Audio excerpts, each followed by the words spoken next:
The Babadook is about a woman whose husband has been decapitated in a terrible car accident, driving her to hospital to give birth to their child, Samuel.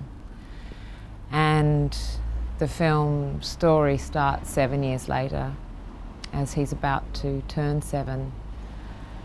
And during those 7 years, she's never really ever been able to face that violent and traumatic experience, and has never been able to grieve,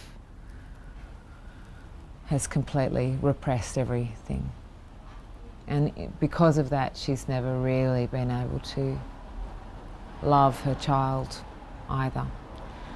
And her child, Samuel, has some behavioural problems that mean he's not well loved or liked by other people, his school colleagues or his auntie, or he can be kind of violent and aggressive, and he never sleeps at night. He's very frightened of monsters.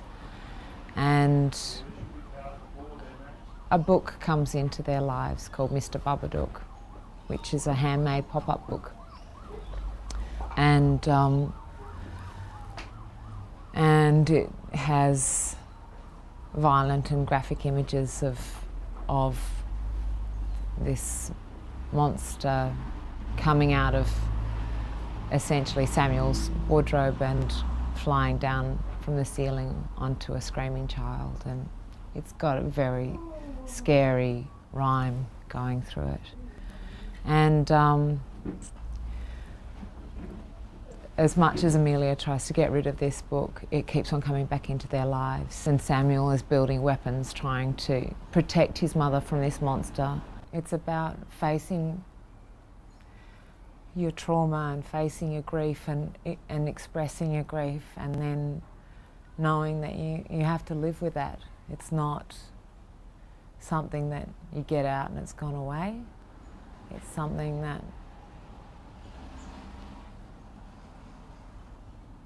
you have to be there and experience and live through and live with, and in a way nurture, in order to have any kind of balance.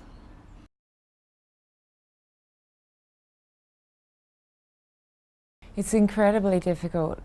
It's a little bit like The Shining, because there's this kind of spiritual, mystic forces,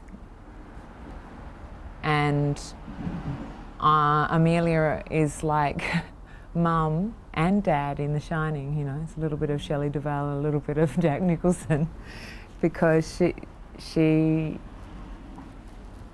is in terror, and then she is terror, and it is incredibly difficult. It's like 1/3 incredibly deep grief, 1/3 being terrified, and 1/3 terrorising, and it is extreme emotions and extremely raw kind of performance every day.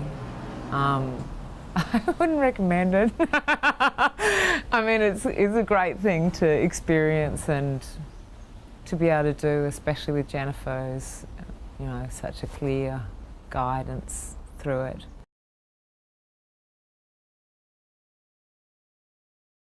I recognise Amelia, and I definitely know the parts of myself that are her, and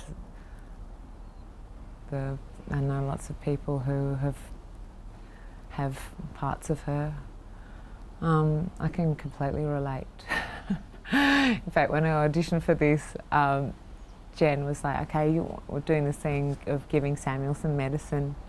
She's going, you've got to get him to take this pill, because only then will, you know, you'll be able to sleep finally. And so I was doing it. She's going, do it how you do it for your children. I'm going, this is how I do it. Take your pill. And she's going, well, that's like too scary. We're only at the beginning of the film. So I don't know. There's lots of people who lots of mothers, I think, will recognise themselves, and obviously not all the way, but